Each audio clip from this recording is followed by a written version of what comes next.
Welcome to Love and Leadership, the podcast that helps you lead with both your head and your heart, plus a bit of humor. I'm Kristen Sharkey, a leadership coach and facilitator. And I'm Mike Sharkey, a senior living and hospitality executive. We're a couple of leadership nerds who also happen to be a couple. Join us each week as we share our unfiltered opinions, break down influential books, and interview inspiring guests. Whether you're a seasoned executive or a rising star, we're here to help you level up your leadership game and amplify your impact.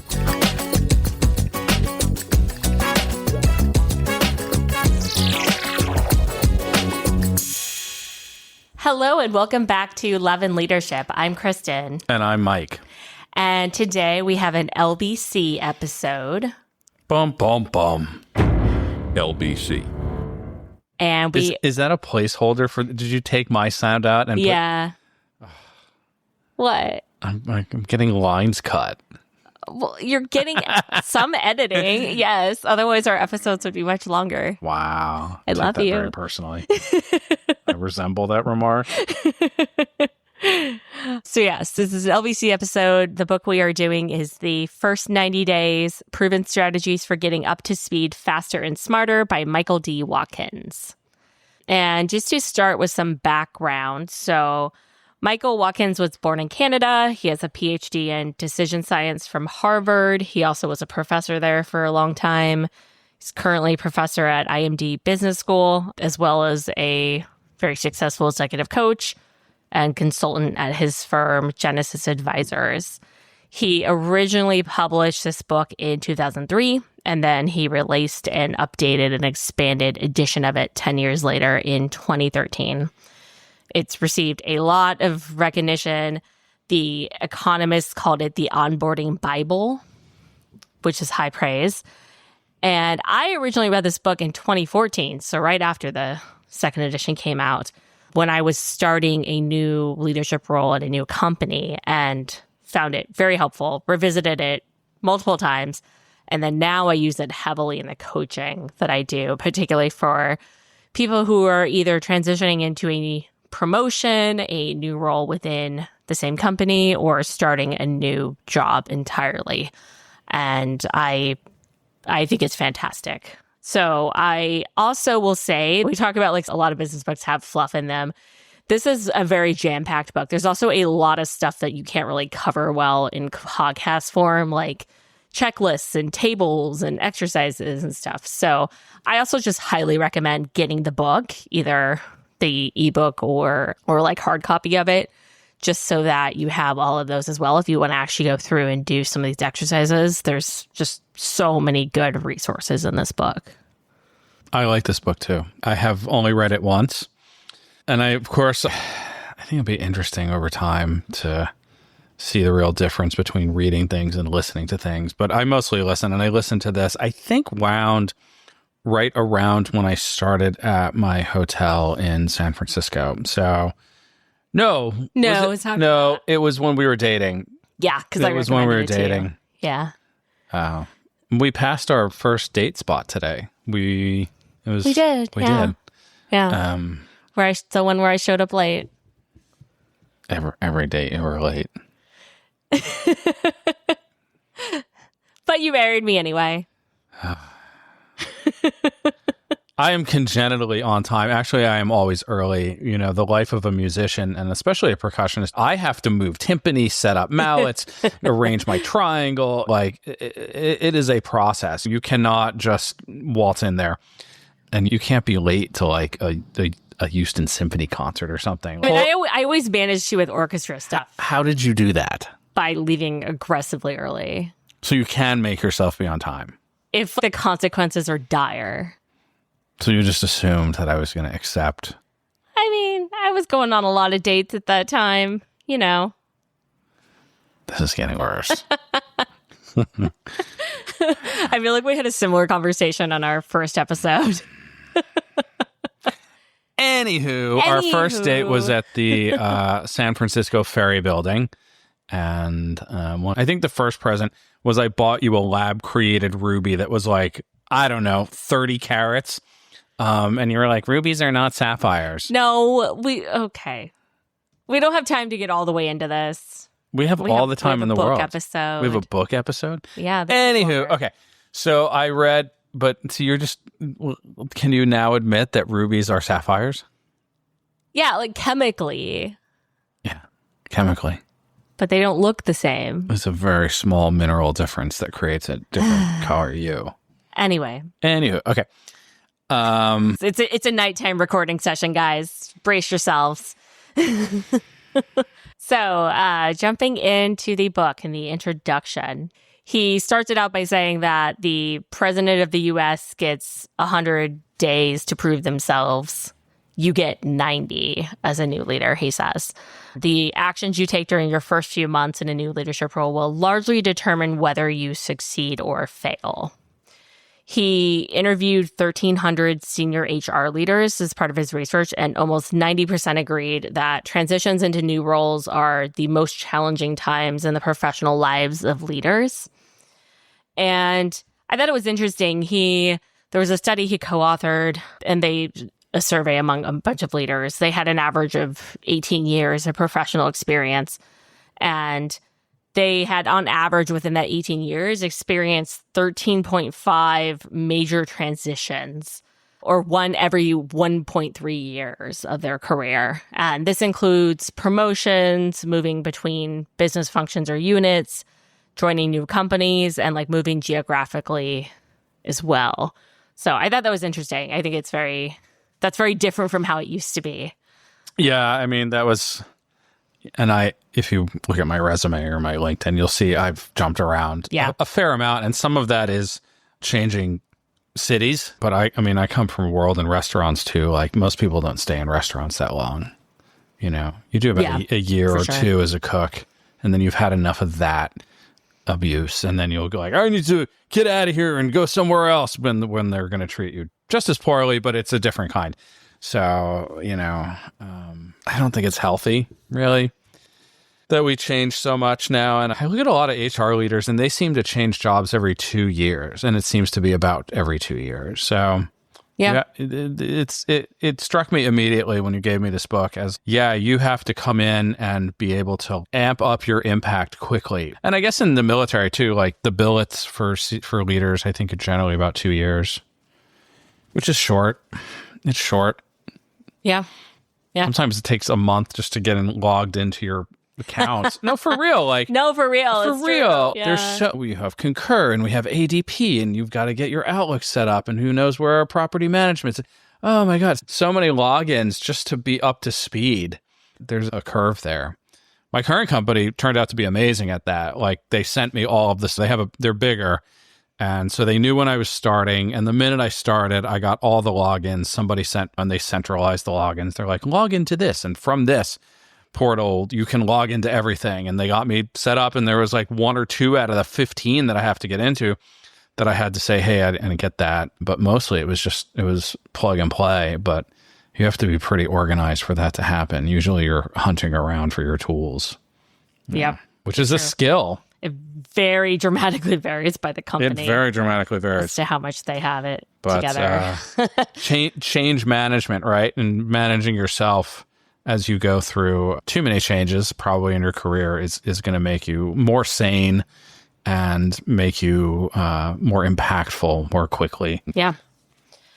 So he talks about this concept of a break-even point for your transition. So like when you first start a new role, you're subtracting more value than you're adding because it takes time for people to train you, for you to collect knowledge, learn the lay of land, learn the culture, whatever it is, depending on what the transition is.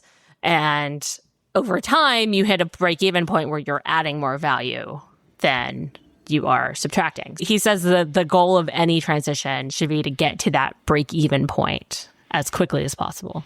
That was an impactful statement for sure. When you're like a cook or a line-level person, there's a certain level of entitlement sometimes, and I certainly had that. I thought the world owed me a living when they were lucky to have me, and they might have been.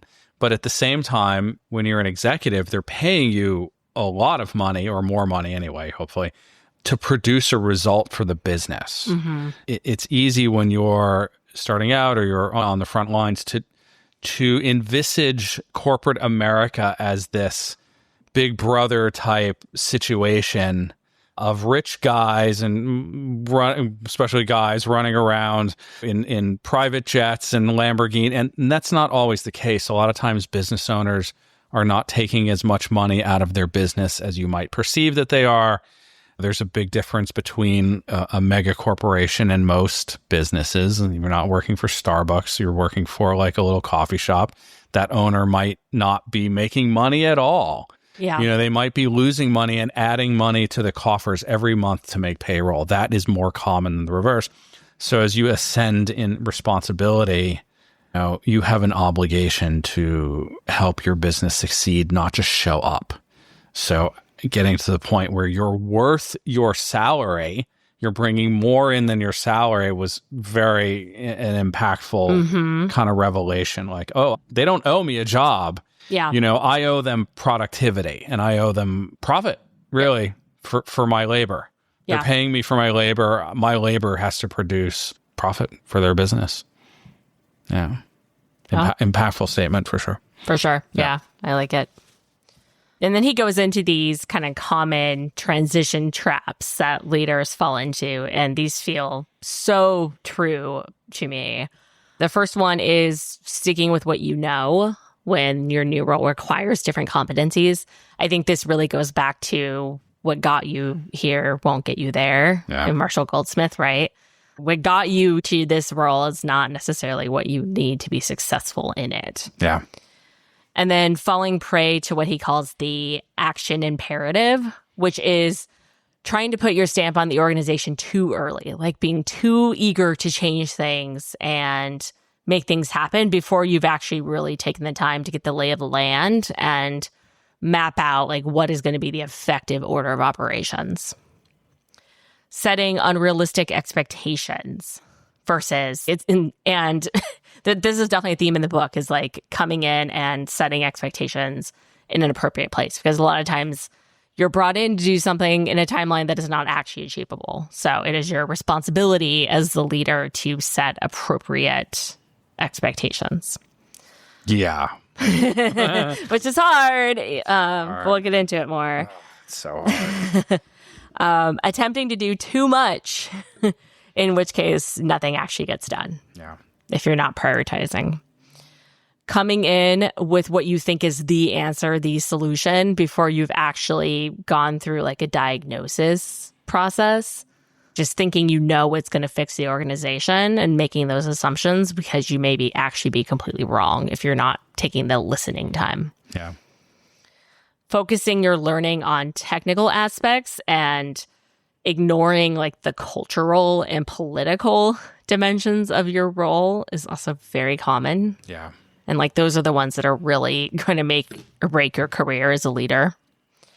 And then neglecting horizontal relationships as well. It's really easy to focus on the up and down relationships, your direct reports and people below them and your immediate supervisor and their bosses. But it's also really important to establish relationships with peers and other stakeholders. And those can often be really impactful in your career to have those relationships already established and healthy. And then he says there's 10 essential transition tasks to set yourself up for success, which are the 10 chapters of the book. So first one, chapter 1, is prepare yourself.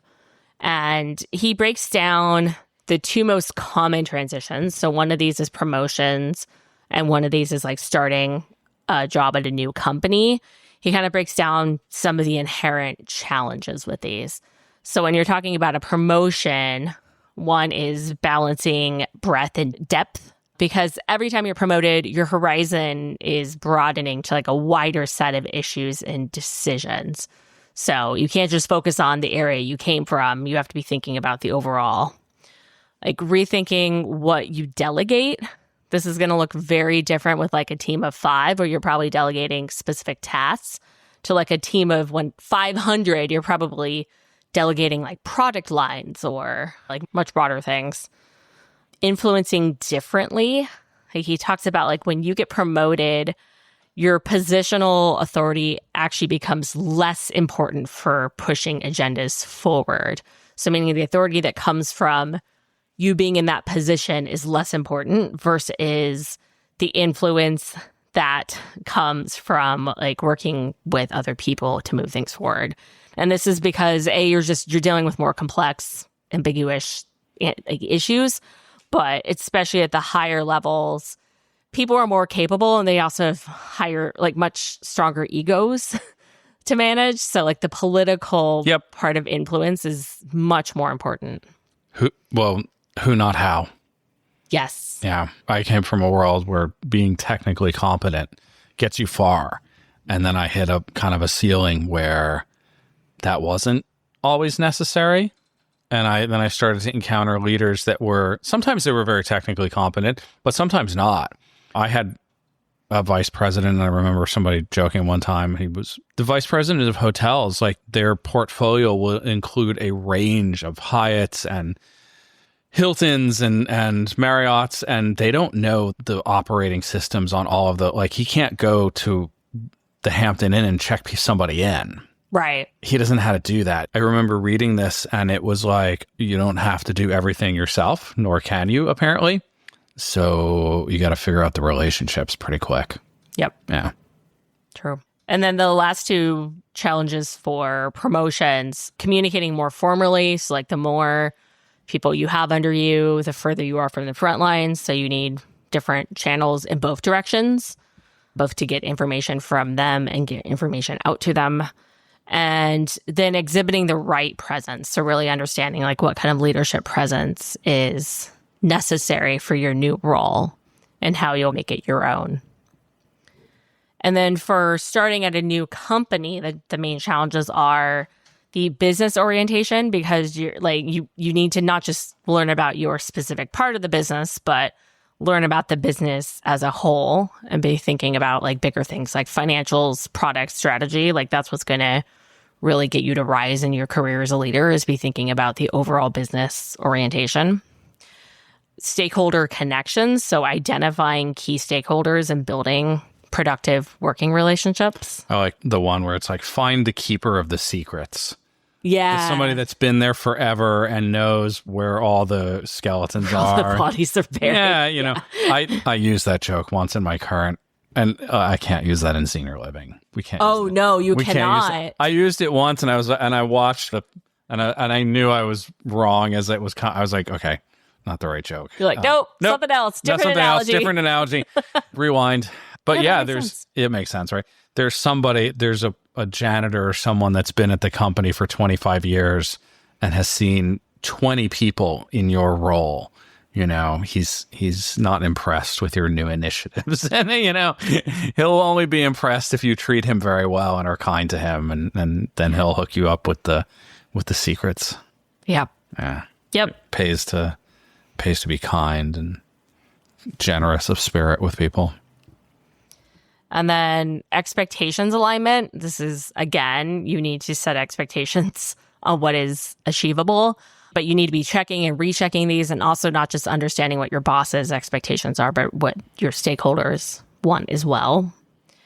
And then the last one's cultural adaptation. So understanding what the culture is overall and how it's manifested in the business unit that you are joining, because sometimes the individual business unit can have a very unique subculture. So he defines culture as a set of consistent patterns people follow for communicating, thinking, and acting, all grounded in their shared assumptions and values. And he recommends thinking about culture as a pyramid. Or I think actually I like the iceberg analogy for this a little better. But you have the things that are really visible, like symbols and languages are the most visible aspects of a culture. Some things that are maybe like partially submerged, so like norms and patterns of behavior. And then there's this stuff that is less tangible. So things like fundamental assumptions and values that are beneath the surface, like those are actually the foundation of culture. So you can't ignore those. And I love this analogy he gives. Joining a new company as a leader is like an organ transplant, and you are the new organ. So if you're not really thoughtful in how you adapt to the new situation, you can end up being attacked by the organization's immune system and ultimately rejected. Oh, yeah. It's such a good analogy. It's a good analogy. It's a good analogy. Yeah. Yep. So I love that. And then he takes through, there's some good checklists in this chapter as well about things to do to prepare yourself. But some of the things that he talks about, if you are changing roles, establishing a clear break point. So you're not like trying to do 2 jobs at once indefinitely. That's not a path to success. Assessing your vulnerabilities by kind of understanding your problem preferences. So there's a whole exercise around this in the book, but thinking about what are the kinds of problems that you naturally gravitate toward. And then this exercise in the book splits them out by technical, political, and cultural categories, as well as by function. So that can give you an idea of like, okay, what problems do I gravitate towards and which ones do I avoid, which gives you an idea of your vulnerabilities. I mean, even starting to think in these terms is like where you need to be as a leader, as an executive. Like, these are not the kind of things that you think about when you're, on the line in a restaurant. You're like, which dishes do I like to cook? Doesn't matter. You're cooking them all. But when you get to be the chef, you have to start to think like, do I maybe use potatoes too much or something? Right. There's a lot of different kind of potatoes in the restaurant here. Yeah. Yeah. You start to have to really assess like what problems do I like to solve? Which ones do I ignore? Mm-hmm. It matters. Yeah. Yeah. He also says this also, I think, really echoes Marshall Goldsmith and what got you here won't get you there. But watch out for your strengths because they may actually turn out to be weaknesses in your new role. Yeah. Because again, what got you here won't necessarily get you there. Relearning how to learn, reworking your network. So building, and he gets into this a little more later in the book, but building out a collection of advisors and counselors that you can go to. Watching out for people who want to hold you back because they will exist. Oh, yes. Oh, yes. Oh, yes. Oh, yes. And if you're in denial about it, it's just going to blow up in your face in the long run. Well, it's like alignment. The only goal everyone should have is the success of the mission, success of the organization, success of the team. But we're fragile beings with egos and personal agendas, Your best chance of promotion, your best chance of success long-term is that attitude. However, most people don't do that. They find niches that they stick to and they resort to manipulations and maneuverings. I get it. We're all trying to stay employed and protect our livelihoods. And the best way to do that is to win for the organization and win in your position and win in your team. And of course, you're going to be valuable. But if you can get people to align with that and to believe in that, you get really good results like Commander Abrashoff, where he had his 4 department heads or 3 department heads who are all like lieutenants or lieutenant commanders or something like that. And they all want to get command of their own boat. And only 1 or 2 of them is going to get a recommendation. And so they fight, they compete. And he said, my recommendation is for you guys is going to, and he has an incredible ability to either advance their career or put a stop to it, is going to be based off how well you work together. So smart. Very smart. So smart. Yeah. Yeah. And let that be your leading culture. So. Yeah. Yeah. Yeah, for sure. Yeah. Yeah. And then the last thing he mentions is get help. So if you work for a larger company and they have resources to help leaders in transition, take advantage of them, but that's usually not the case. But also work with HR, partner with stakeholders and your boss on your 90-day plan so that you're not just doing it in a vacuum. So chapter 2 is accelerate your learning. So, and this is kind of reiterating, you're risking that organizational organ rejection syndrome if you're not taking the time to focus on learning and adapting to the new culture. And to maximize your ROI on learning, he says you need to effectively and efficiently extract actionable insights. This is knowledge that enables you to make better decisions earlier and therefore helps you reach that break-even point faster. So he says you should start by identifying your learning agenda. So this is a focused set of questions about the past, present, and future that you need to answer within your learning. So these are, and he has a full list in the book, but for the past, it's things like performance, root causes of issues, history of changes. For the present, it's things like the vision and strategy, people, processes, landmines, and early wins. For the future, it's things like challenges and opportunities, barriers, resources, and culture. And then once you've made a learning agenda, the next step is to identify the best sources of insight. So you're going to have some more hard data sources like financial reports, employee surveys, et cetera. But this is specific people that you can go to who are going to be the best sources of insight. And these are both internal and external. So for external, this could be a combination of like customers, suppliers, distributors, outside analysts.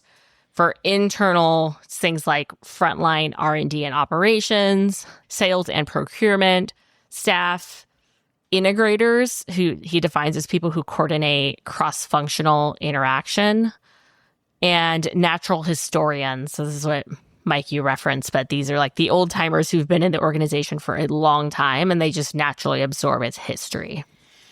Yeah, it can be newer people too who are key stakeholders. I think the main takeaway is like find out who does what and who can create leverage for you. It's all about creating leverage to accelerate your impact. Yep. Yeah. And, I've been at my current role for 30 days, just 30 days. It doesn't feel like that. And the gentleman that was there as an interim director for 2 months, he also got a lot done.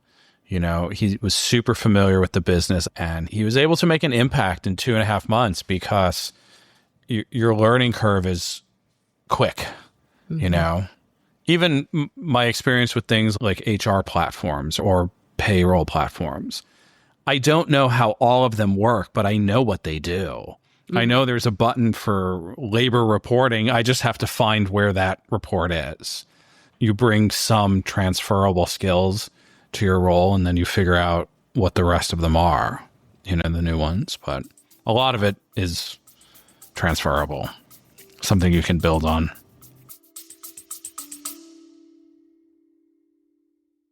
Hey there. You know how easy it is to get caught up in the day-to-day grind of leadership? Putting out fires, dealing with endless emails, back-to-back meetings. Before you know it, you've lost sight of the bigger picture. If you're feeling overwhelmed or disconnected from your leadership purpose, I've got something for you. And it's completely free. It's a 5-day leadership reset challenge I've put together. Each day you'll spend just 10 to 15 minutes on a quick exercise. We'll help you get clear on your vision again, boost your confidence, improve how you communicate, and more. If this sounds like something you could use, check out the show notes, or you can go directly to llpod.link/challenge to get your free challenge guide. I think you'll get a lot out of it. Now back to the show. Yeah, absolutely. So then once you've identified those people to go to, then he talks about using like a structured learning process. So creating like structured ways to get information from people. And he gives a bunch of examples of this. But one thing I also really like he has in here is 5 questions to ask your direct reports in one-on-ones and ask your directs all of these same questions. So like everybody gets same questions as well as in other individualized questions. But these 5 questions I love. So what are the biggest challenges the organization is facing or will face in the near future? Why is the organization facing these challenges? What are the most promising unexploited opportunities for growth? What would need to happen for the organization to exploit the potential of these opportunities? And if you were me, what would you focus your attention on? People will tell you. Yeah, absolutely. And people like being asked. They love being asked these things. Yeah. These things. It doesn't mean they're right, but if you ask 10 people, you're going to get some crossover of the answers and you'll be like, that's actually, I agree with that. Yep. When you have 8 of 10 people say, no, the real problem is this. And then you can dig into that. You're going to definitely see patterns. It's amazing how much information you can get just by asking people, and how little we actually do that. Yeah, that's the thing. I mean, a lot of times, depending on how senior your directs are, a lot of times these are questions like nobody asks them. Nobody asks them, and they're not used to leaders who ask them very direct questions like that. Even back to our feedback episode from last week, how can I do a better job of leading here? Or what can I do to be more effective? Not, do you like me? But, ask them. They'll tell you. They might not be right, but they might be. So yeah, the last part of this chapter is creating a learning plan, which is identifying how you're going to go about learning all these different items. So breaking out into what are your learning actions before entry into the new role, soon after entry, and by the end of the first month. And he says this plan should be your primary focus for the first 30 days. So chapter 3, match strategy to situation. This is where he goes into the STARS model, which is, I think, probably the most well-known thing from this book. But this comes from the idea of leaders in a new role need to answer 2 questions, which is what kind of change am I being called upon to lead? And what kind of change leader am I? And the whole STARS model idea is that there's 5 types of organizations that you could be entering into as a leader. And these are startup, turnaround, accelerated growth, realignment, and sustaining success. Genius. It's so good. It's genius. Yeah. And I know I've it was realignment, I couldn't remember. But knowing this is absolutely the most important thing you can know going into a new role. Absolutely. What has been going on and why am I here? Yep. So diving in a little deeper into each of these. So for startup, what you're doing is assembling the capabilities to get a new business or initiative off the ground, which includes people, financing, technology, etc. So the main challenges with a startup organization is that you're building everything from scratch without a clear framework or boundaries. You need to recruit and put together a high-performing team, and you often have limited resources that you're making do with. But the opportunities of it is you can do things right from the beginning. People tend to be really energized by the possibilities in a startup situation. And that'll change. Right. That will change. And there's no rigid preconceptions of this is how we've always done it that you're working with, like you are in more mature organizations. Well, it's each of these is going to have something that is positive and something that is challenging. Yes, exactly. So T is for turnaround. This is your saving a business initiative or company that is widely acknowledged to be in serious trouble. The Lee Iacocca model. Yeah. So the challenges here is re-energizing demoralized employees and stakeholders. Mm-hmm. You can be entering a really ugly situation here. Making effective decisions under time pressure, because he gets into this a little bit more, but in a turnaround, you need to make things happen fast. And going deep enough with really painful cuts and difficult personnel choices when you're coming into this situation is very difficult. Yeah. The good things, the opportunities, or at least in this situation, everybody recognizes that change is necessary. I don't know that everybody recognizes. I mean, not always, but at least if it's a bad enough situation. Maybe. A lot of people maybe, but there's a lot of delusion out there. There might be key senior stakeholders that have a broad enough perspective that they know that this is a turnaround. Yeah. But a lot of employees are like, this is fine. I think you're right, actually. Yeah. I think there is a lot of denial, and there's not necessarily... There can be a big disconnect between... It's a big disconnect. The top and what employees... Yeah, because employees are fine. They're getting their paycheck. They've carved out a certain existence for themselves. They're not super accountable, right? Why would they not think everything was fine? Their world is fine. Then when you go in and you're like, hey, everything is not fine, they're like, what are you talking about?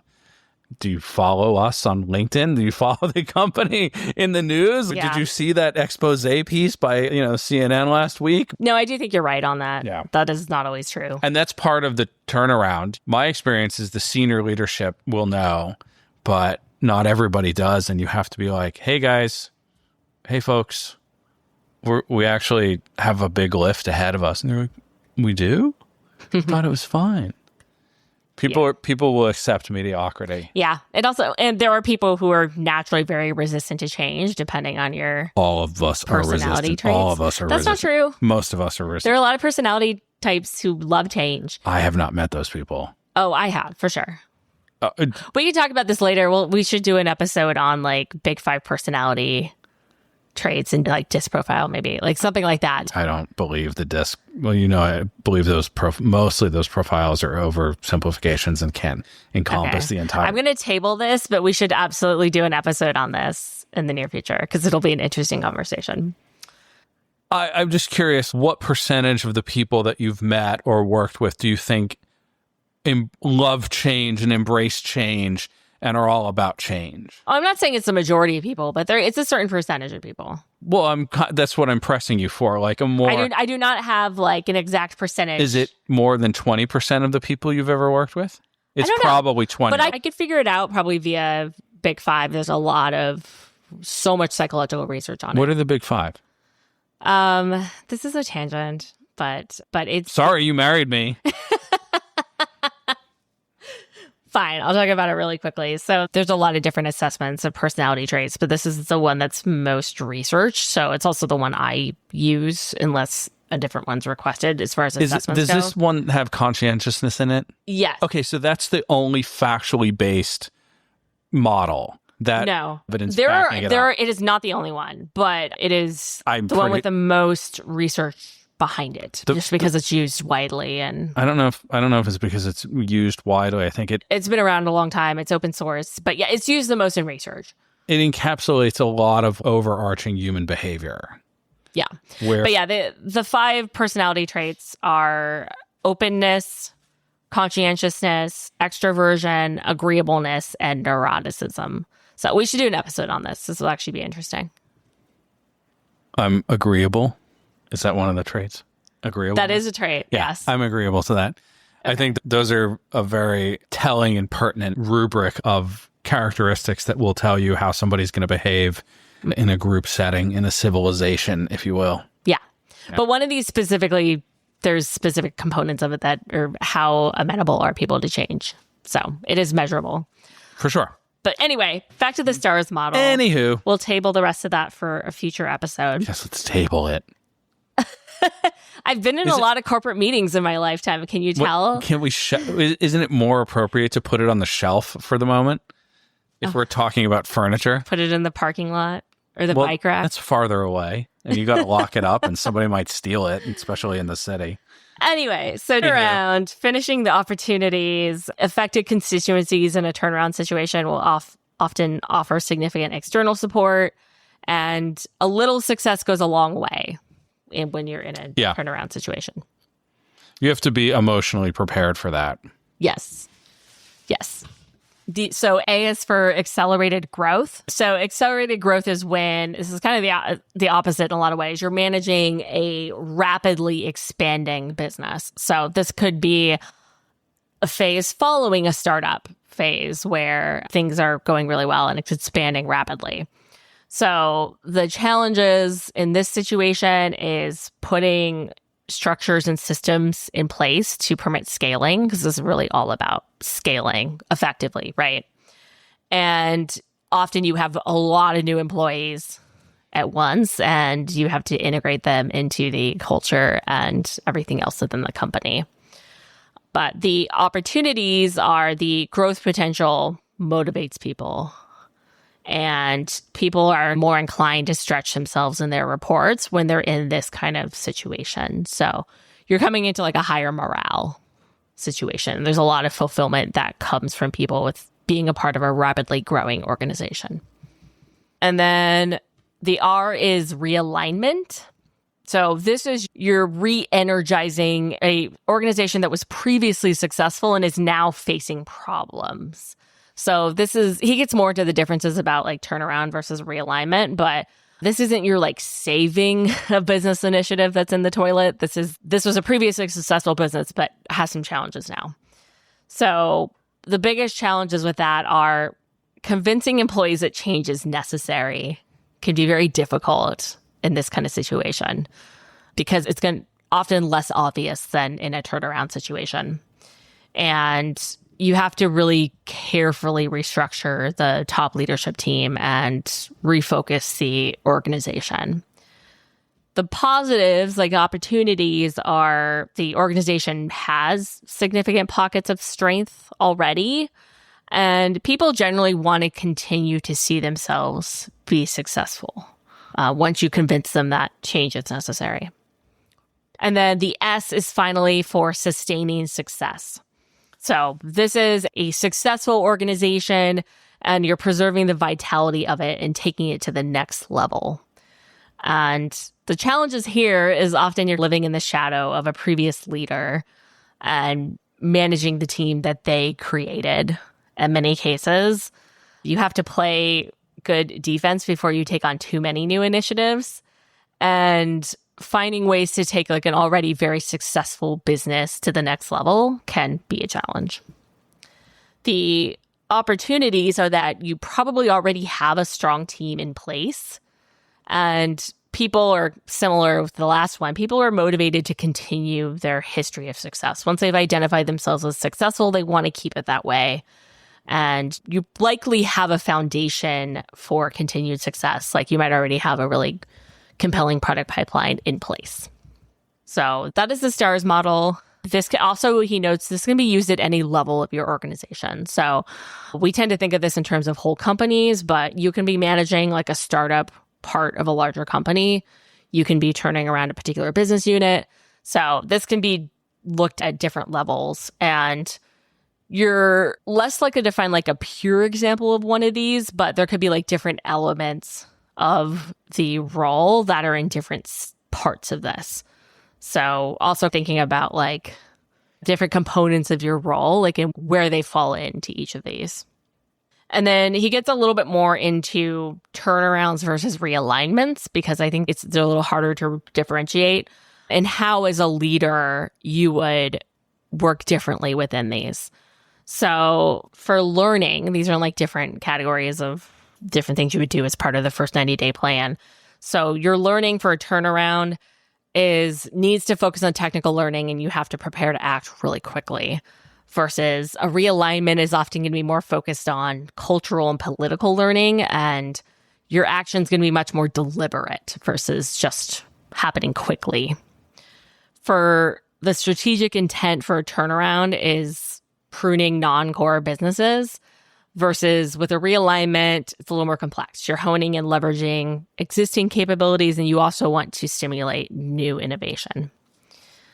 Your key priorities for a turnaround are going to be making faster, bolder moves and focusing on the strategy and the culture, versus a realignment is going to be much more like slower, more deliberate moves and focus more on the system skills and also culture.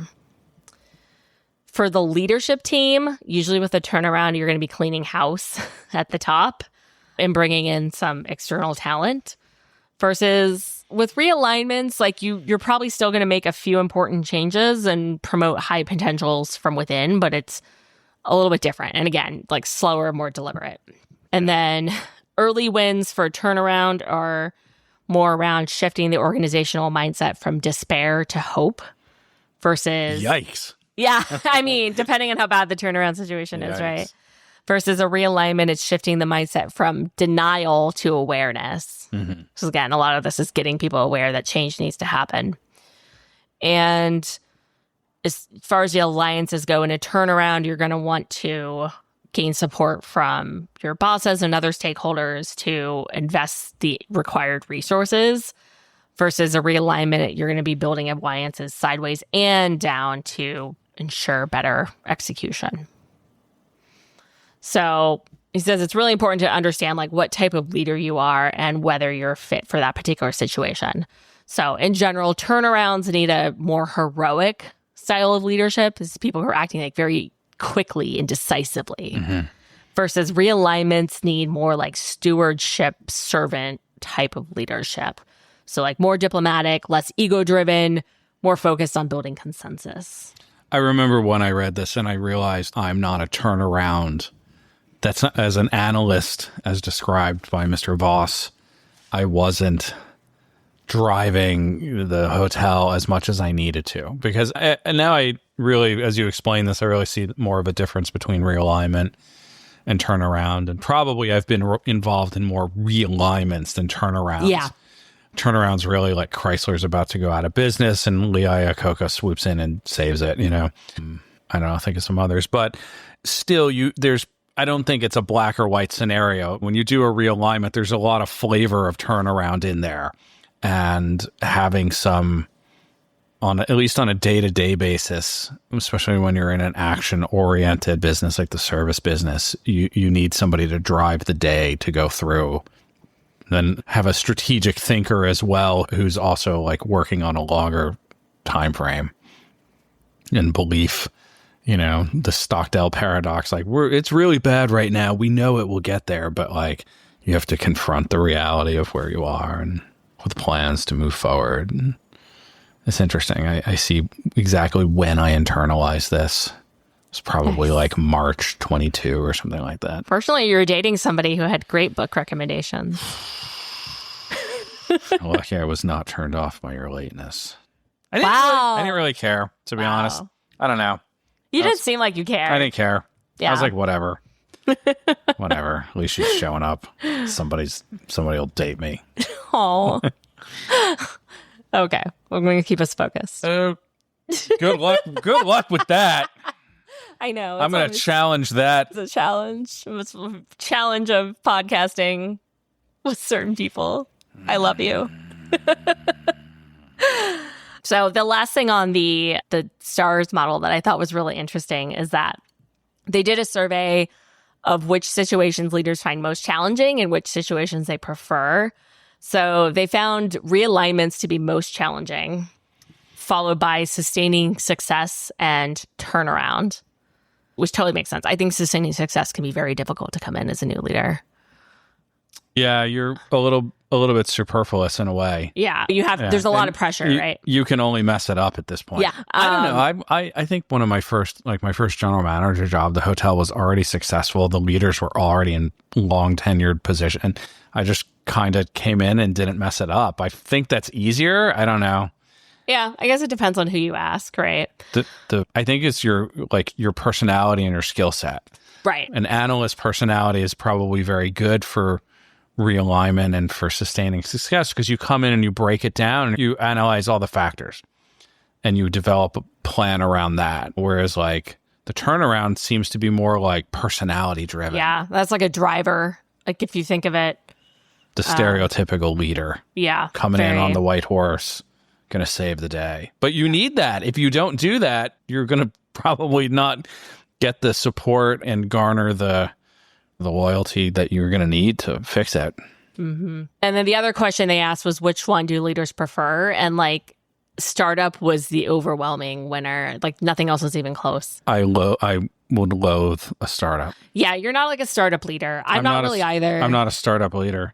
I mean, I've been startup in terms of my own business, but in terms of, like coming in and leading a team, it was not. I've done a lot of these, and that was not my. I feel like I could adapt to do that, and I guess at some point you have to like. I mean, I guess that's not true. I guess You didn't like it though.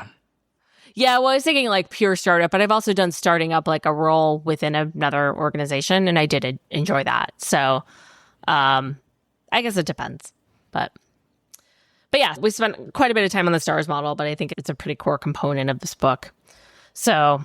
Chapter 4 is negotiating success. This is basically proactively engaging with your boss to shape the game, he says, so that you have a fighting chance of achieving your desired goals. So think of it as a negotiation when it comes to setting the expectations. And he has these do's and don'ts in here for building a relationship with your boss. I think this is so useful for everyone, even if you're not a leader. It's so useful. So everyone's a leader. And also, yeah. Everyone can be a leader. Can be a leader. Yeah. So The don'ts are don't stay away. So if they are a very low touch boss who doesn't reach out to you, like you need to reach out to them and be proactive. Don't surprise your boss. So whenever there's a developing problem, let them know as soon as possible instead of waiting until it blows up and then them finding out about it. Don't approach your boss only with problems.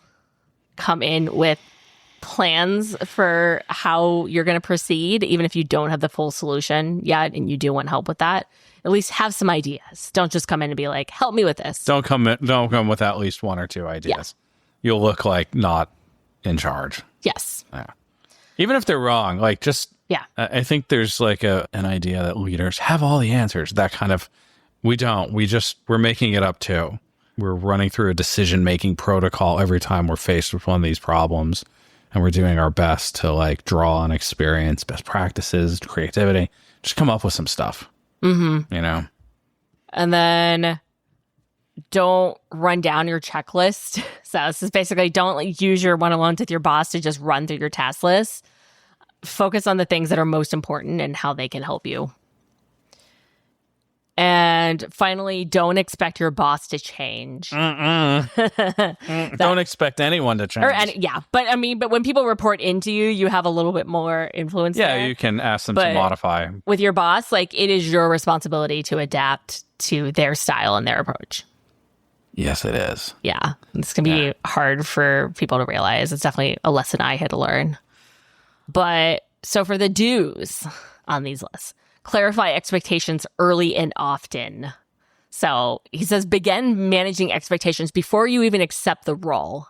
So if you see something that they're talking about, they want you to achieve that you know going in is not realistic, bring that up front and continue to check in on those and lower unrealistic expectations. Take 100% responsibility for making the relationship work. So again, this is your job. Your boss don't expect your boss to change and adapt to you. Negotiate timelines for diagnosis and action planning. So don't jump straight into fighting fires. Buy yourself some time to actually diagnose the organization and come up with an action plan. Aim for early wins in areas that are most important for your boss. So figure out what they care most about, like their top 3 things. And pursue good marks from people whose opinions your boss respects.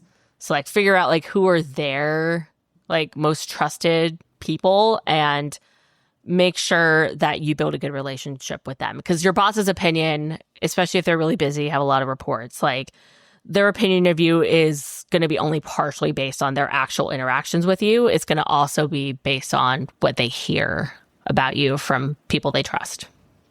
I think these are so good. They're so good. I wish I had these earlier in my career, honestly. Yeah. There's a lot of dovetails. Jocko said you should aim to have the same relationship with every one of your bosses, whether they're good, bad, or atrocious. You want them to trust you. You want them to listen to you when you have something to say, and you want them to give you the resources you need to accomplish your mission. And like knowing your boss, knowing what's important to them. Right. And Abrashoff said, going from a high achiever to thinking like your boss is the difference between being an individual contributor and a leader in a team. And that, I think, is one of the most genius statements. Yeah. It's so genius. It's really good. And it's true. You can micromanage yourself into success, but you cannot micromanage an organization or a team. And if you just see your part of it and don't look up the chain and see what the organization's objectives are or might be, at least make some hypothesis about what you think your boss wants. And Abrashoff did that. He's like, I took a lot of risks, but he made calculated risks that he thought his boss would want him to make within his job description. And he figured his boss was going to want a self-starter who delivered like combat readiness and a highly effective ship without having to be micromanaged. Yeah, I want that if I have to be somebody, for sure. Bring me a completed project. Bring me some ideas. Bring me, a well-trained workforce, motivated and on time. Anyway, so a lot of like connections with some of the really profound stuff we've read in other books. Definitely. Yeah. And then he talks about there are 5 conversations that you should prepare to have with your boss. So the first one is like the situational diagnosis conversation. So this is understanding how your boss sees the STARS portfolio of your role. Yeah. I do this. It's amazing. Like, I haven't read this in a while, but I've internalized it, and I had that exact thing. Sir, how do you see this organization? Are we sustaining success? Is it a turnaround? And I don't think there's a perception of the difference between turnaround and realignment in most people's brains if they haven't read this book. But you're going to get an idea of, my boss thinks this is a turnaround. He doesn't expect instant success. He expects a longer process. Great. Well, now I know where to focus my efforts. Yep. You know, all the difference. Yeah. All the difference. Yep. All the difference. Number 2 is the expectations conversation. So this is the negotiation of expectations, right? And specifically also identify your boss's untouchables. Oh my God, yes. This is like things that they're sensitive about so you can not push on them. But a lot of this is really shaping your boss's perceptions of what you can and should achieve and on what timeline. Number 3 is the resource conversation. So this is also a negotiation, but for critical resources. And a lot of this is going to be focusing your boss on the benefits and costs of what you can accomplish with different amounts. And then number 4 is the style conversation. So this is how you and your boss can interact on an ongoing basis in the best way possible. So things to talk about: forms of communication they prefer, frequency of meetings, kinds of decisions that they want to be consulted on. This is so important, right? Like, what does your boss want to be looped in on when it comes to decisions, and what do they trust you to just make on your own? And that will probably change over the duration of your relationship as you build up trust. And also, you can talk to other people too, but you want to kind of understand what your boss's style is. Just to get off on a little tangent, I think this is incredibly underutilized. Peter Drucker, who was one of the first people to write in leadership in the 50s, he had a little book called Managing Yourself. And he said one of the most important things you could figure out was, do you absorb information better in written form or in oral form? And he used the example of Dwight D. Eisenhower, who, when he was a general, gave the most fabulous press conferences. And when he was president, gave the most atrocious press conferences. And it was because President Eisenhower, absorbed information better in written form. And when he was in the military, the reporters would submit questions to him like an hour before, and he would go through with his staff and he would think it through and write out very thoughtful responses.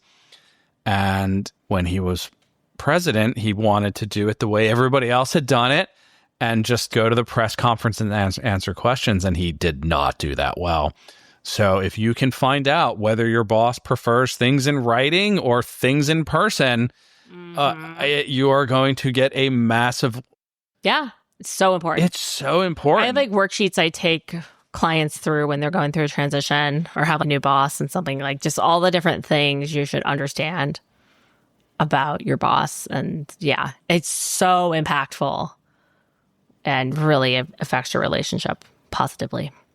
And then number 5 is the personal development conversation. So this is after you've been in your role for a few months, but have the conversation about how you're doing and what your developmental priorities should be going forward.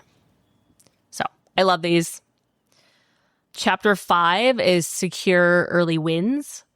So this is a critical part of your 90-day plan, is figuring out like what your early wins are going to be. And he gives guidelines around these. He recommends planning the changes that you want to make in like successive waves. So you have like the first wave, which is like the earlier, quicker wins. And then each wave, you have a period of phases where you're learning, you're designing the changes, you're building support, you're implementing the changes, and then you're observing the results. And this kind of gets into change management, which should also be the focus of either an LBC episode or a topic episode in the near future, because it's really awesome to go through different models for that. One thing I really like that I think is important is he says, don't fall into the low-hanging fruit trap, because it's really easy to just identify quick wins that are easy because they're easy and you can get them done. But your early wins should still contribute to achieving your longer term business objectives. I think that is so important when you're choosing what to do first. And also identifying any problematic behaviors that are happening. So is the team lacking focus, discipline, innovation, teamwork, sense of urgency? And the principles he gives for basic principles of early wins are focus on a few promising opportunities. Don't try to do too much again. Get wins that matter to your boss is a really good way to build your relationship up front. Get wins in the right ways. So you're really exemplifying the values and behaviors that you want to instill in your organization. Take your stars portfolio into account because what constitutes an early win is going to vary by situation, and also adjust for the culture. This includes understanding what is and isn't considered a win in that particular culture. And then gets into a few other things around this. One of these I like new leaders are perceived as more credible when they display these characteristics. So, and a lot of these are kind of things going back to the dichotomy of leadership we talked about with Nice. one of your favorite Jocko books that we have not done, but these are dichotomies, right? So demanding but able to be satisfied. So you know when to celebrate success, and you know when to push for more. Accessible but not too familiar, like boundaries. Decisive but judicious. So you make some quick decisions, but you also defer the ones that you need more time to make the right call on. Focused but flexible. So you do consult others and encourage input. Active without causing commotion. So like making things happen without overwhelming your team. Sometimes I think I agree with all of this, but all of these need to be intentional. Oh, yeah. Absolutely. Sometimes when you have an underperforming team or people who have never been pushed before, it's all right to make some waves. Mm-hmm. But if you're doing it on purpose and not just because you have too big a personality or too strong a personality. The Chinese say, don't come in with 3 bundles of fire. Yeah. Generally isn't successful. Yeah, these are all a balance, right? So like it might make sense to lean in more. A dichotomy. A dichotomy. Dichotomy. And the last one is willing to make tough calls, but humane. So you'll do what needs to get done. You'll make the really hard personnel decisions, but you're going to do it in a way that preserves people's dignity and that other people would generally perceive as fair. I just want what's fair. Good. Tie into Chris Voss. Yeah. I do want to say, I hope at this point with our LBCs, people, if you're listening, you get the idea that this is a class in a way. Like if you really put in the time and effort, you can grow your capacity by studying. Mm-hmm. And you can fill in the gaps in your knowledge, and not just your knowledge, but the way you behave. Even you can adapt your personality a little bit to what's needed, and you can grow. I think growth should be limitless. The Peter Principle only exists because people stop looking to learn. No, if you have a humble mindset, you can keep going. Confucius says, where I see 3 people walking together, one of them is my teacher. And he was already like a perfect person at that point. So if he can learn from people, so can we. Yep. Yeah. Love it. So last couple of things on identify your early wins. He says, identify 3 or 4 areas max where you will seek to achieve rapid improvement. And with this, again, keep your long-term goals in mind. Start with a few promising focal points where you think improvement can dramatically strengthen financial or operational performance. Elevate change agents. These are people at all levels of your unit who have the insight, drive, and incentives to advance your agenda. So give them appropriate roles. And use the early win projects as ways to introduce new behaviors that you want to distill into the culture. He also notes that you need to identify ticking time bombs that could potentially ruin your efforts. This could be things in the external environment, like trends in public opinion, government action, economic conditions, be like things around your customers, markets, competitors, and strategy. These could be internal capability related. So like your units, processes, skills, and capabilities could lead to a crisis, and also organizational politics. So these are also important to understand when you're working. This is like the SWOT analysis. Yeah, it kind of is. Yeah. It's absolutely the SWOT. Yeah. Strengths, weaknesses, opportunities, threats. Yeah. You should always be thinking in those terms to some degree. For anything you're trying to roll out, thinking about those things. There's always threats, people, processes. I like economic situations. If you're not paying attention to that, you can hit a big wall quickly. Mm-hmm.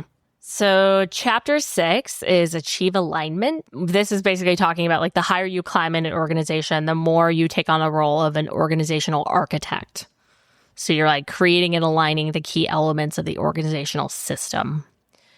And some of like the traps that people fall into when they're trying to fix complicated organizational problems: making change for change's sake, not adjusting for the star situation, trying to restructure your way out of deeper problems, which compares to rearranging deck chairs on the Titanic, which makes me laugh because I have seen this happen so many times in corporations. Did you just say rearranging the deck chairs on the... Oh my God, that's amazing. It's amazing. Yes, I've seen so many cases where it's like, we're doing a reorg to fix things, and it's like, you're not actually fixing the real problems. That's like having a child to save your relationship. Yeah, right? Yeah, exactly. Let's just move these chairs. Or the water, just move the water. It's going to look better over there. I see it now. Yep. Yep. Creating overly complex structures. Another thing I laugh at because I have seen so many times in corporations. Yeah. And also overestimating your organization's capacity to absorb change is another big one. If you do too many reorgs, people get change fatigue. So incremental change is better. And then the rest of this chapter goes pretty deep into organizational strategy. So I'm going to skip over most of this. How much it matters depends on how senior you are. Yeah. And it goes pretty deep into it. But if that interests you, you can read entire books and take entire courses on that. So it's just fascinating. I would like to have gone to school for that and not classical music, but okay. Coulda, shoulda, woulda. I mean, I don't remember anything from my business degree because I had no work experience. So yeah. I did strategy courses in my master's program, and that was way more interesting because I'd already been in the workplace for quite a while. Yeah. So there's that. So chapter 7 is build your team. And like with many of these, he talks about common traps, and oh my God, these are so good. Common traps when it comes to building your teams. Criticizing the previous leadership. We may or may not have seen an example of that in the last job that I just left. It's so unwise. Like, unless the person before you was very obviously not just incompetent, but like maybe criminal or something, and you have to do a hard shift, that's not what you want to say, because you don't know who loved that guy and is still like friends with them and telling them everything that you just said. It was funny. When I was a musician, we had a saxophone teacher come in, just like a local jazz guy, come in to our percussion studio and give like jazz lessons. I was so bad at it, or so bad at it.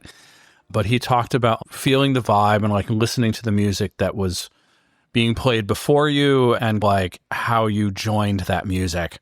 Even if you were playing a new song, like he gave an example of, I don't know, he was on some gig and there was just like this slow, romantic, melodious ballad.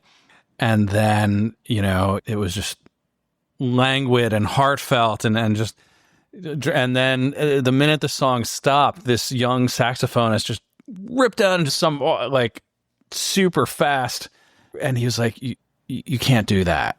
Like you're gonna shock people, and you got to lead them back to that. And you can lead them wherever you want them to go, but you can't like do such a hard shift that they can't follow you or they like it shouldn't be that jarring. So don't do that. Yeah, be very careful. This doesn't mean you have to, be like, oh, that person was wonderful. I mean, you can absolutely talk about like poor performance. You can highlight problems, but really keeping your focus on the changes that you're making going forward is key. Yep.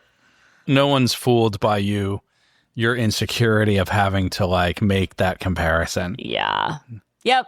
Yeah, it's not good. I'm going to make this place happy again. Are you sure we weren't happy? I don't know. Like, okay. Yeah. Keeping the existing team too long.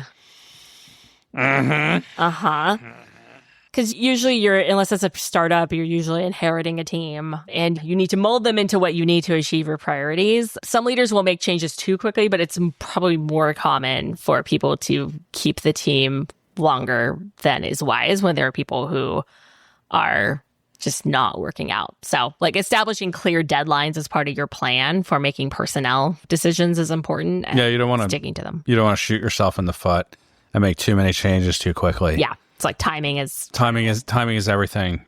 You got to have a plan for that, for sure. Other traps, so not balancing stability and change. So I like this. He has so many great analogies in here. Building a team you've inherited is like repairing a leaky ship in mid-ocean. You won't reach your destination if you ignore the necessary repairs, but you don't want to try to change too much and sink the ship. So good. This book is amazing. I know. It's incredible. I know you're in love with this. I love this book, if you can't tell after over an hour of this into this episode. But yeah, so like focusing on the truly high priority personnel changes. Don't try to change everything at once. Not working on organizational alignment initiatives and team development in parallel, because all those things are going to affect each other. Not holding on to the good people, which doesn't just mean like don't fire the good people. It also means that if there's a lot of uncertainty, if you're dragging out the personnel decisions, uncertainty about who's going to be on the team can lead your best people to find new jobs. So you must build consensus with the key players. If you find people that are high achievers and high performers, you get them on side fast. Yeah. Like find ways to signal to them that you really value their and that things are going to change because a lot of people are disheartened. Yeah. That in terms of not like criticizing past leadership, a lot of people should not be leaders in the positions and they traumatize their team. And you must convince them that it's not always going to be like that and demonstrate to them how you're going to be different. Yeah. Undertaking team building activities before the core is in place. So he basically says, like, don't focus on the team bonding when you have these impending, big personnel changes happening. Like, wait until the group is in place and kind of keep the focus on business until that. Making implementation dependent decisions too early. So when you're making changes on the team and successful implementation of certain things requires their buy-in, like you need to wait on those. And then lastly, trying to do it all yourself. It's like restructuring a team is fraught with emotional, legal, and company policy complications. So figure out who in the organization can best advise you and help you chart out a strategy for it. So yeah, these all resonate a lot. The rest of this chapter goes through a process for evaluating and making changes within your team. So a big thing he talks about is establish criteria. I think this is important for many things, including like hiring also, but establish what criteria you're going to evaluate team members based on. So things like competence, judgment, energy, focus, relationships, trust, and establish like a weight for each criteria and the minimum threshold you need to see from any person on your team. And then check your assumptions about what you can and can't change. Factor in like critical functional expertise, factor in the stars mix, like how much of a fit is each person for what you're trying to accomplish for the organization. And also factor in how critical that particular position is. So it might be okay to keep like a B player in a less critical role for a while, but if there's a highly critical role, you need to get somebody really good in that role quickly if they're not already in place. And then assess each person on your team. He goes into like more details on things to keep in mind for this. And then by the end of the first 30 days, you should provisionally be able to place people in one of the following categories, which are keep in place, keep and develop, move to another position, replace low priority, people who can stick around a little longer, replace high priority, and observe for a while. And he does talk about like considering alternatives before firing somebody. This is going to depend a lot on your organization and like what sometimes leaders are underserved or leaders are underserved by their previous administrations, if you will. Mm-hmm. Absolutely. Yeah, and you can see somebody who may have been underperforming didn't have the guidance or support that they needed, and you have to make that assessment. Yeah. And in general, I think, err on the side of giving them a moment to prove you wrong. Agreed. And sometimes it's like right person, wrong role. So. Yeah. Right bus, wrong seat. Yeah. So, and then once you've done those major high priority changes, figure out kind of your push and pull tools for motivation. This is kind of a cool way to look at motivation, but basically push tools are motivating things that are like motivating people through authority, loyalty, fear, rewards. So these things like incentives, goals, performance measurement, systems and procedures. And pull tools are you're motivating people by provoking a positive and exciting image of the future. So this is much more about your vision and the team as a whole. I like that. Yeah. Yeah, I like it too. Yeah. He talks about creating a shared vision. We've talked about this pretty extensively with like start with why. And lastly, a brief note on like kind of decision-making processes, team decision-making processes. So the two most common ones are consult and decide and build consensus. So consult and decide, the leader is soliciting information and advice from others, like either individually as a group, but ultimately is reserving the right to make the final call. Versus building consensus is the leader is actually like seeking buy-in from the group for the decision. So with a goal of getting to like a majority or critical mass, and like never a goal of getting to 100%. But so the difference between these is, he said like use consult and decide when it's a decision that's likely to be highly divisive. There's a lot of potential conflict. When you have inexperienced team members, when you're first put in charge of a group that you need to establish authority with, and use consensus when this decision really requires energetic support for implementation, especially from people that you can't always observe or control their behavior. So if it's something that people need to really be on board in order to achieve the implementation of, that's where you want to look towards a build consensus. So yeah, last few chapters. So chapter 8 is create alliances. This is getting into a lot of understanding the influence landscape, making a list of influential players, what you need them to do and when you need them to do it, identifying potential winning alliances. These are people who, winning alliances are people who have the power to support your agenda, and blocking alliances are those who collectively have the power to say no. And identify these for each of your early win initiatives. And then mapping out influence networks. So looking at who influences whom and... Nice. Oh, the grammar? Yeah. Nice. Yes, even at night. Do they use the Oxford comma on the West Coast? I am not a fan of the Oxford comma personally. Divorce. No, I would never. No. People have very strong opinions. I mean, maybe we need marriage counseling for that one. Oh, my God. Why would you not continue to use... Okay. Focus. Who and whom. Nice. And then identifying like the sources of power that give people particular influence. So is it their expertise? Is it from their control of information? Is it because of who they're connected to? Is it their access to resources? So like what gives these people power? And also recognizing power coalitions. So these are people who either explicitly or implicitly cooperate over the long term. So like they'll vote as a block, for example, is a more tangible example of that. But this happens in organizations. And then you're going to want to identify potential supporters, potential opponents, and persuadables. This book is so good. Yeah, it's so good. Yeah.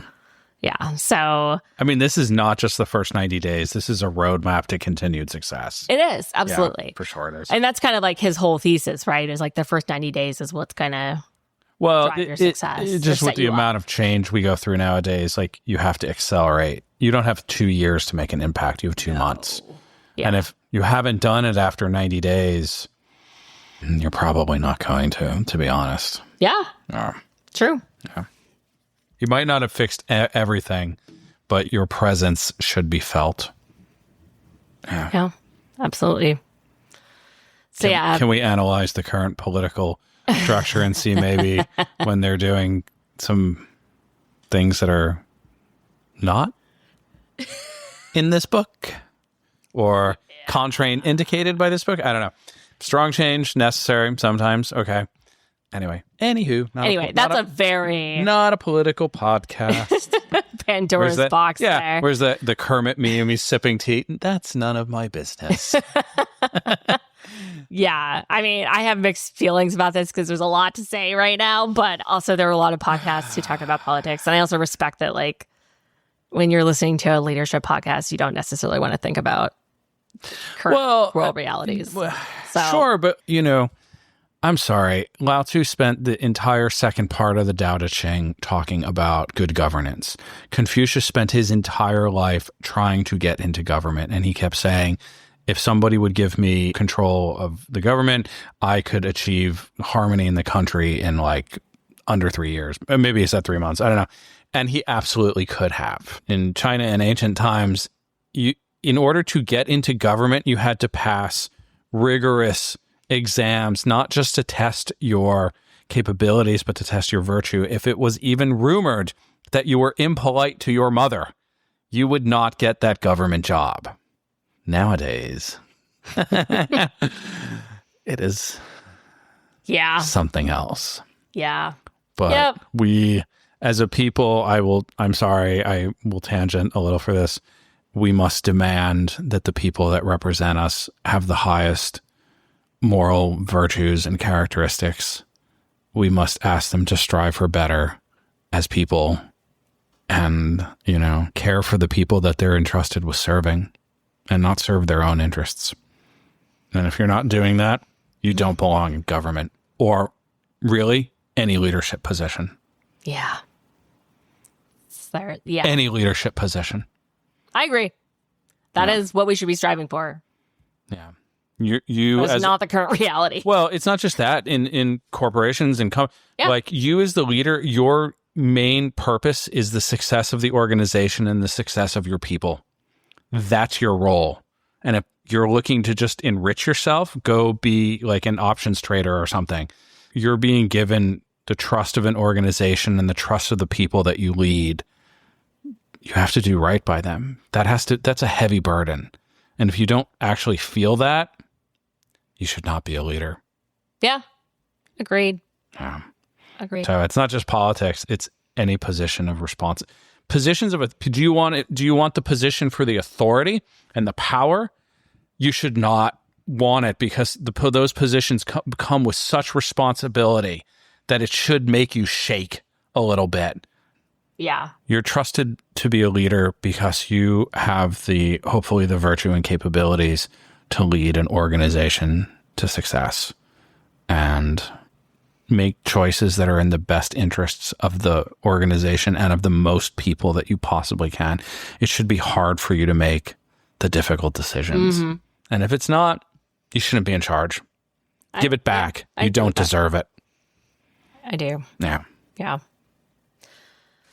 So back to influence. You're looking to identify your potential supporters, your potential opponents, and the persuadables, who are people who are undecided or indifferent. And then once you understand who the pivotal players are, thinking about what are their intrinsic motivators? Like, are they motivated individually? Like, are they motivated by recognition, power, affiliation? Everybody has different motivators. What are their situational pressures? So like the forces acting on them because of the situation that they're in. And how do they perceive their potential alternatives or choices? Like, these are so helpful. And then he gets into these classic influence strategies. I am going to go through these because even though this, again, could be kind of its own book, our own episode, but I do like how he lays these out. So there's consultation, which is posing questions, encouraging people to voice their real concerns, summarizing what you've heard. There's framing. So this is you're carefully crafting your arguments on a person-by-person basis and understanding like what appeals to them individually. And there's like the three planes of existence, or the three planes of this, right? So you have logos, the data and reason arguments.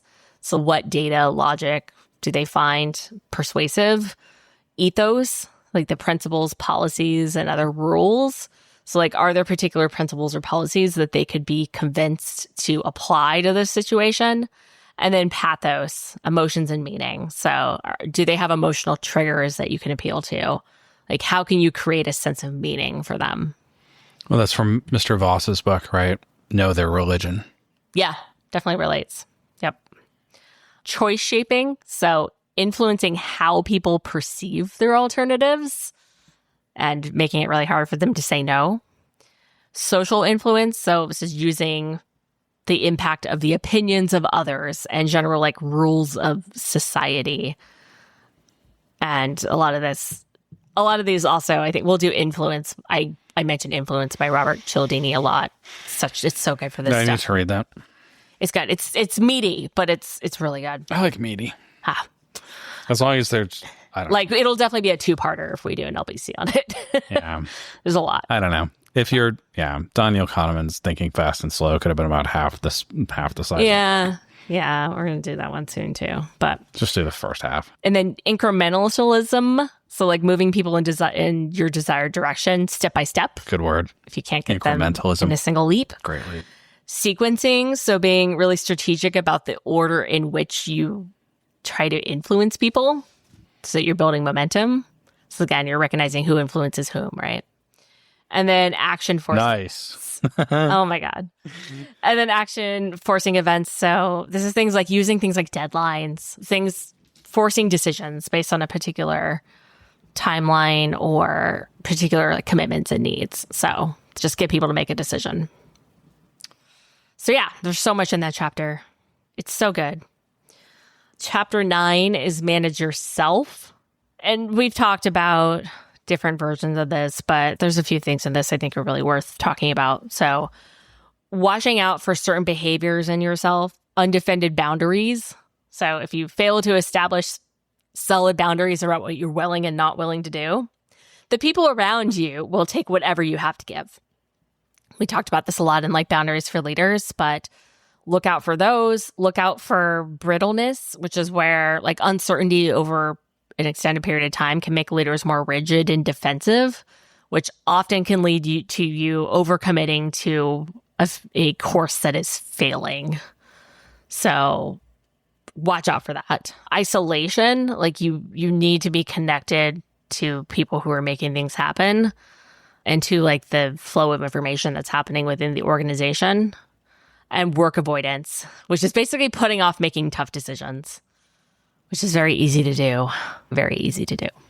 It's not easy to make the tough decisions. No, it's not. But I like what you said. Like this should be, making tough calls should be something that's hard for you. It should be hard. Yeah. Like you should never find doing mass layoffs easy. You should never find... even a single layoff should be hard. I think that should be hard.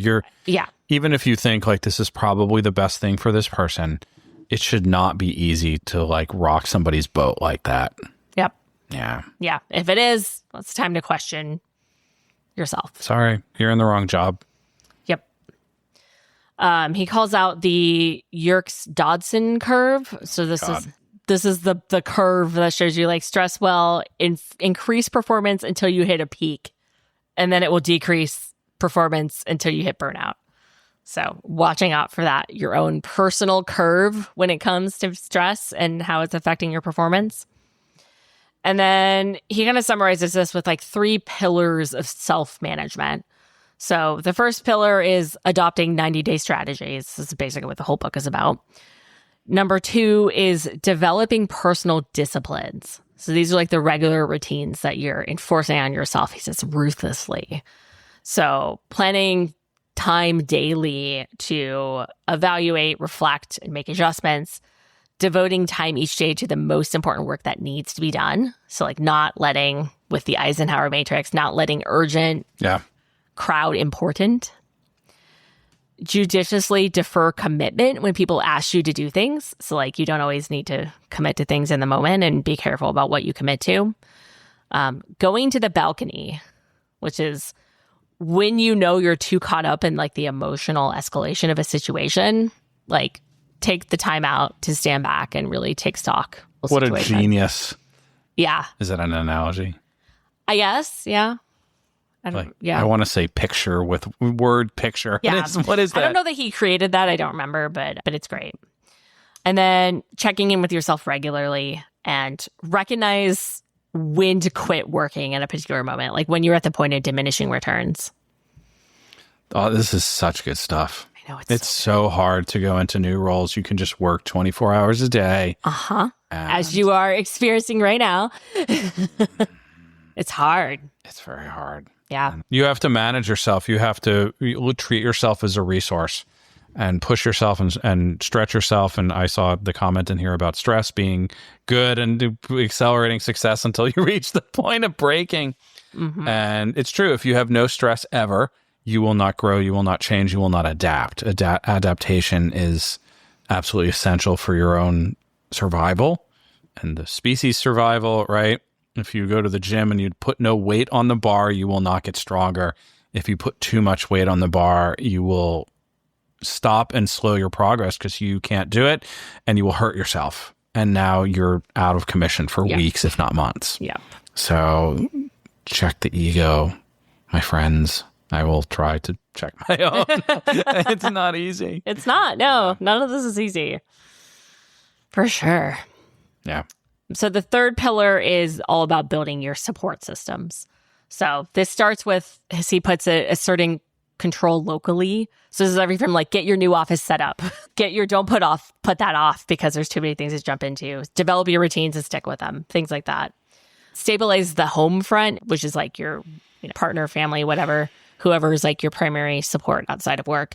He talks about this especially a lot, like there's relocation. This is super important, but in general, stabilizing the home front is like a war concept, I guess. War as an analogy is extremely useful. Yes. Because it's the most stressful thing that a person or a civilization can be going through. Hopefully we're learning our lesson and we'll have world peace any moment. Yeah. Yeah, right. The last part of this is building what he calls your advice and counsel network. I tend to call this your personal boardroom. So the Square Squad. Or the Square Squad. Yeah, though that's a little bit different. That's like your inner circle. This isn't the inner circle? This is like building your network of people who are going to be advisors and counselors and people playing different roles. Sure. So build your team. Yeah. So this is going to be a mix of technical advisors, cultural interpreters, like people who help you understand the culture of the organization, and political counselors. And also should be a mix of external and internal advisors, people at the company, people not at your company. So you need external supporters who are loyal to you as an individual. So people you've worked with before and who care about you and your success. Internal advisors who are trustworthy, who have agendas that don't conflict with your own, because it's going to be hard for them to be an advisor, and who offer you straight and accurate advice.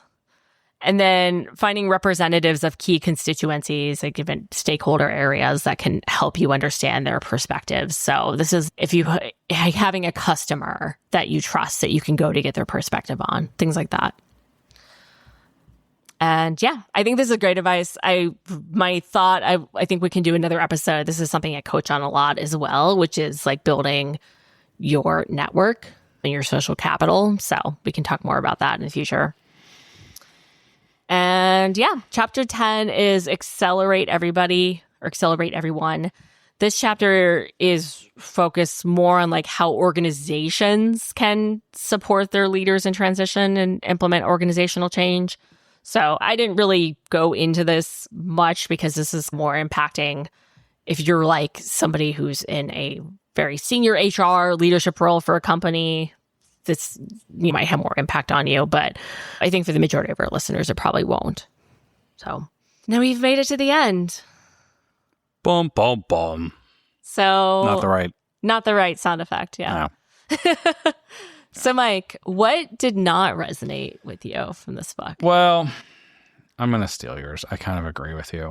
I think that it's a problem with putting mine in the document so he can read it ahead of time. Well, no, to be honest, I really felt overall this book really hit on all cylinders. I think I agree with you. His chapter on organizational strategy was I don't want to say outside his wheelhouse, but not what this book was about. It's just a big topic. It's such a big topic, and it does feel just a little bit thrown in. Yeah. To throw it in. And the rest of this stuff is broken down in such exquisite detail. And that chapter did feel super, I don't want to say necessary, but it felt obligatory and not his. Yeah. I feel like it's the kind of thing it'd be better to like refer people to other resources on it. Yep. It's like I took multiple courses on this in the master's program. It's a PhD class. I still don't understand a lot. Yeah. So I think it's hard to cover in a chapter. Yeah, I agree. So especially when everything else is like the seminal work on this topic. Yeah, and like so practical. And so practical. Yeah. Honestly, I've internalized a lot of this, and it's powerful stuff. Yeah. I love it. Yeah. Well, what was your most life-changing takeaway? The stars, and really identifying the type of situation you're going into and identifying the type of person that you are. Both of those have helped me immeasurably. And I've been able to adapt my personality a little bit when it was called for so that I could rise to the challenge of the situation I found myself in. I mean, for a while, all hotels were turnarounds. After COVID, there was no such thing as that's true. Probably all service business everywhere. Okay. And they still are. Like honestly, the industry, restaurant and hotel, they have not really recovered. And I mean, they have. They look like they have, but they haven't. And I think restaurants are worse off. It's hard to find people. Amazing concept. And identify in the art of war, that's like identify the terrain on which you will fight. Yep. No. Yeah. So, yours, Kristen? So I've definitely gotten different things out of this book every time I've read it or referred back to it. I think this time I was really struck by, he does this in several of the chapters, like listing out the potential like traps and pitfalls that leaders in new roles fall into. I found these so relatable. I've seen so many of them in reality. And I think it's really helpful to identify them up front and talk about what to be careful of. And it's just very practical. So I'm going to reread that part. There's a lot. There's a reason why I kept a lot of that in notes, right? Obviously, we can't include everything when we're trying to cover a whole book in an episode. But I just love those. Awesome. But yeah, Great that's book. that. Another great book. Pretty lengthy LBC episode, but I think we've kind of established at this point our book club episodes are going to be longer because we're covering a lot. So, all right. Well, thank you guys for listening, and as always, Kristen, thank you for introducing me to this book. It's pretty life-changing.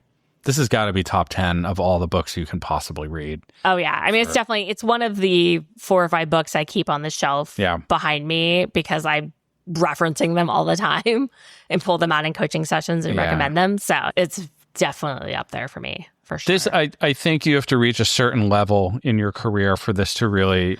Yes. I think like what got you here won't get you there. This is probably not if you're like a pretty junior manager. Yeah. This is when you take control of your own boat. It might not be just your own department where this will really start to impact how successful you are. But once you reach that level, this is a must read. Yeah. And it's so helpful. I think if you're not at that level, it's helpful to know this stuff now. For sure. Because it will help you direct you. For sure. So, yeah. Yeah. Cool. Awesome. Thank you, everyone. Thanks, everybody. Thank you, Kristen. We'll see you next time. Thanks, Mike. Boom, boom, boom. Okay, bye. All right. The Love and Leadership podcast is produced and co-hosted by me, Kristen Brunn-Sharkey, and co-hosted by Mike Sharkey. Please rate and review us on Apple Podcasts, Spotify, or wherever else you get your podcasts. We can't stress enough just how much these reviews help. You can follow us on LinkedIn under Kristen Brunn-Sharkey and Michael Sharkey, and on Instagram as Love Leader Pod. You can also find more information on our website, loveandleadershippod.com. Thank you so much for listening, and we'll see you again next week.